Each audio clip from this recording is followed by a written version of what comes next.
From the heart of Silicon Valley in the beautiful San Francisco Bay Area, I am Sudipto Chatterjee, and this is Economically Speaking with Atanu De. On Economically Speaking, we talk about economic topics and how they affect our world. Today, we are talking about the wealth of nations. Atanu, is the wealth of the country the same as its GDP? What do we mean by these terms when it comes to a large entity like a country or a state or something like that? Hi, Sudipta. That's a good question and a good thing to start with. You say GDP and you said wealth of nations. Now, we need to recognize that there are two different terms when we talk about related to wealth and so on. One of them is called wealth, the other is called income. Mm-hmm. Wealth is a stock in the sense that it is how much you own of something. So that's wealth. Income is a flow. It is per month, how much money do you make? It's a flow.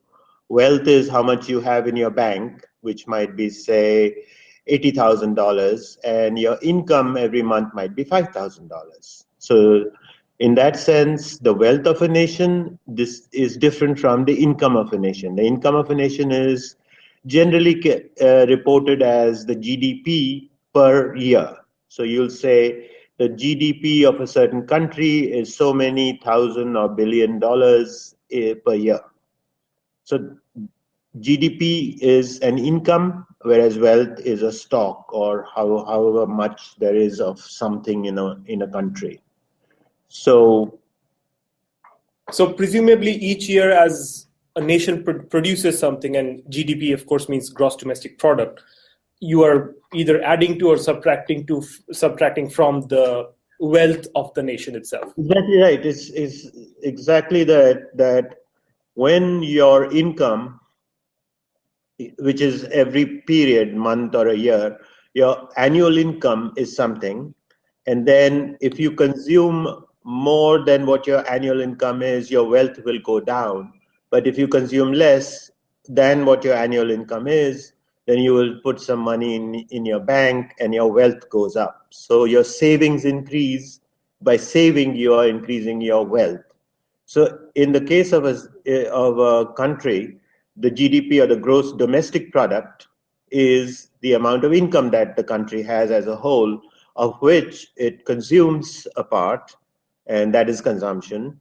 And whatever it does not consume, it can save, and that saving can go into another place called investment. But for the moment, let's just consider that saving, which is equal to the investment that you can make from your savings, goes into your stock, which becomes, your wealth keeps increasing as a consequence. So if your income is high for a large number of years or decades, then your wealth goes up as time goes by. So when it comes to the GDP of countries, how should we interpret it? For example, let's say the GDP of the US is the highest in the world at around $17 trillion. The GDP of India, by contrast, is less than $2 trillion. What does this mean? How do we interpret this? Exactly the same way as we talked about the GDP being the income, the equivalent of an income. That is, for an individual, a person's income is the equivalent of what the GDP is to a country. A person's income depends upon what they produce. So, broadly speaking, an income is the same as a measure of the production of a person. And similarly, the amount of GDP that a country has is exactly the amount of production that the country's economy produces. In fact, the word gross domestic product explains kind of explains what that is. Product is what you produce. So you could be producing cars and food and clothing and services like dentistry and computer programming, and you could be making all kinds of, tens of thousands of different products are produced in an economy in a year, and that is called the production of the country, and that is the GDP, the gross, that is the total. domestic, that is what is produced within the country, that is domestic, and product is what is produced totally. And therefore we have GDP, which is the total income of the country, of the entire country. Now the United States produces a lot of stuff, and therefore their GDP is of the order of $17 trillion. India, on the other hand, doesn't produce as much stuff, so its income is much lower. So the people are not as productive in India as they are in the United States. So if you are more productive, your income is high, and if you are less productive, your income is low. The difference in the United States and India's GDP is because United States, the people are more productive. So when we are speaking of the GDP of a country, for example, or when we are talking about stuff, does that automatically mean tangible as well as intangible things, or is there a distinction as far as it concerns a GDP? Actually, tangible stuff, we can very easily understand that it is being produced. Say, for example, the number of cars being produced in a factory, or things like cell phones or iPads. These are tangible goods. But then there are services that we produce also.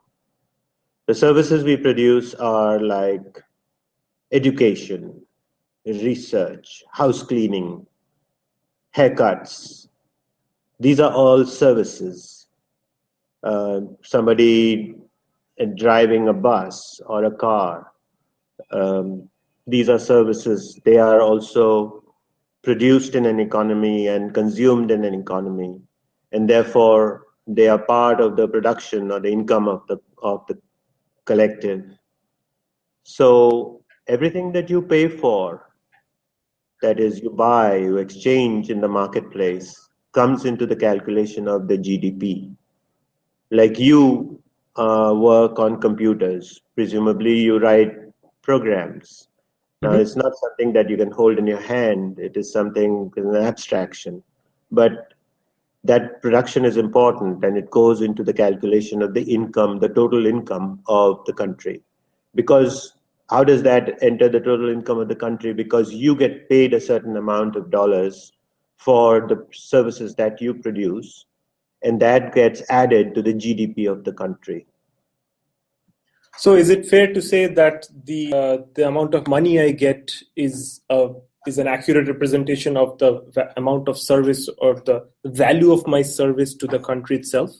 Yes, to a very large degree. If there are no other distortions in an economy, then every person gets paid an amount which is equal to the value that the person adds to the economy. I'm saying this is largely true, and if there are no other distortions, this is generally true. Now, it doesn't mean that in every case it is true, but it's generally true that the amount of money a person gets paid for something in the marketplace is a reflection of how valuable that good or service is. So this is a point that we should examine a little more as to exactly how much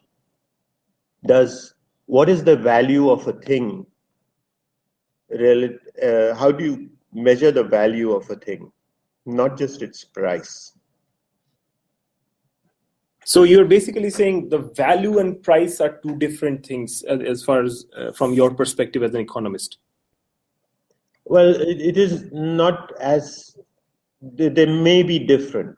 The price and the value are quite different. See, value is something which is a subjective appraisal, and therefore it depends upon the appraiser. Okay?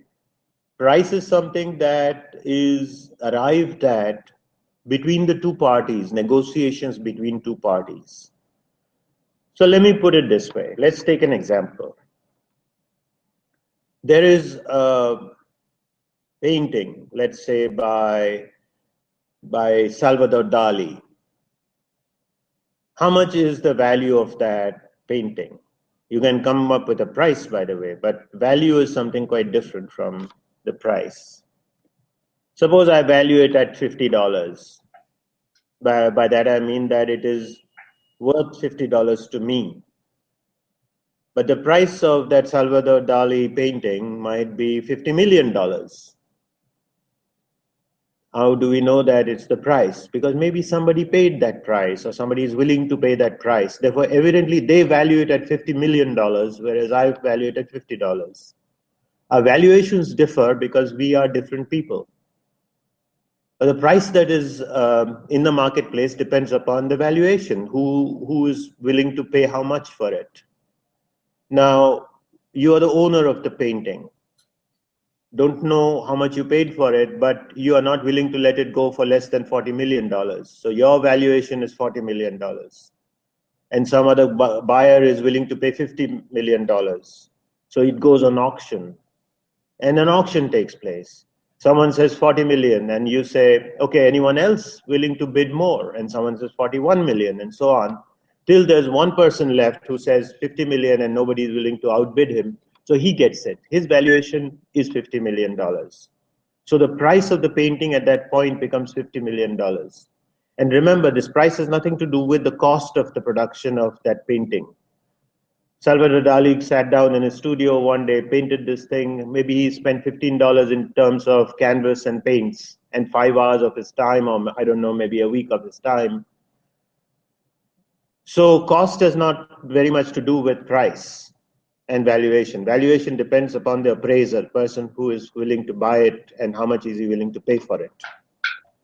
So going back to the question about like somebody adding, so let's say Salvador Dali actually painted something, right? And then it took him, I don't know, 80 hours to paint with, like you said, $30 worth of stuff to paint. The amount of value that he added to the economy at that point of time, would it be just the sum total of the cost of the goods he used to make it, or is it determined by the person who paid the first X amount of dollars to buy that painting? Yes, that's a very good question, Sudipta. The value that he added to the GDP, I'm not talking of some abstract thing to the universe. I'm talking of how much value did he add to the GDP of the country where he was painting this. Till the painting got sold, got bought by somebody, he didn't add a single penny of value to the GDP. GDP only happens, it changes. A thing or a service gets added to the GDP only when it gets transacted in the marketplace. Somebody pays somebody else for the good or the service. So suppose Salvador Dali painted this thing, then he put it up on his shop window. The passerby comes by, gives him $100 for it. GDP goes up for that transaction by $100. But suppose next year, you, a rich Silicon Valley millionaire, decide that you want that painting and you pay $5 million for it, then the GDP goes up by $5 million. How interesting. And this ties so well to the fundamental unit of transactions or human interaction we were speaking of in our first podcast episode. So yeah, we talked about what is money, I think, if I'm not mistaken. Or exchange. Yes, exchange being the fundamental unit of interaction between two human beings. And wow, it is said that Van Gogh had to burn a few of his paintings to keep himself warm. So help me connect these two things here. There is this GDP of a country and there is my own income out of my employer. But I'm doing other things as well which make me happy. Producing this podcast, for example. Okay. Well, we must understand one thing, that GDP is a measure, okay? It's a measure of how much goods and services are produced and within an economy, okay? It's an income. Now, just like your activities result in an income to you when you go to work and do things like that. So that income doesn't capture everything that you do in your life. it only measures a certain limited part of your existence. That is how much your work effort contributes to the economy, in the sense that how much your work effort is valued in the marketplace and somebody else pays you for that. That's the limited thing that your income measures. Your income does not measure how happy you are, what other things you do outside the marketplace that is of value to society. It There is a very specific limited thing that your income measures. And when I know what your income is, I only get a limited view of who you are, what you do, what your value is. Similarly, the GDP only measures a specific part of a nation, its total income in terms of all market transactions that happen within the economy, in terms of the sale and production and consumption of goods and services. It does not measure anything else. So when somebody does some work and it doesn't get into the marketplace at all. I build a nice sand castle and then the waves wash it away. Did I add to the GDP? No. If I had made the sand castle, somebody took a picture, then the picture got valued at a high price and people bought it and sold it, etc., then it might. But what I'm saying is, until an activity gets done in the marketplace, this doesn't add to the GDP. So next time we will go more into how do you evaluate the size of an economy. How exactly is it that more production gets done in some economies and not in other economies? So therefore, I think we should investigate this in the next episode. Fantastic idea, Atanu. And to our listeners, thank you for listening to this podcast. If you liked this episode,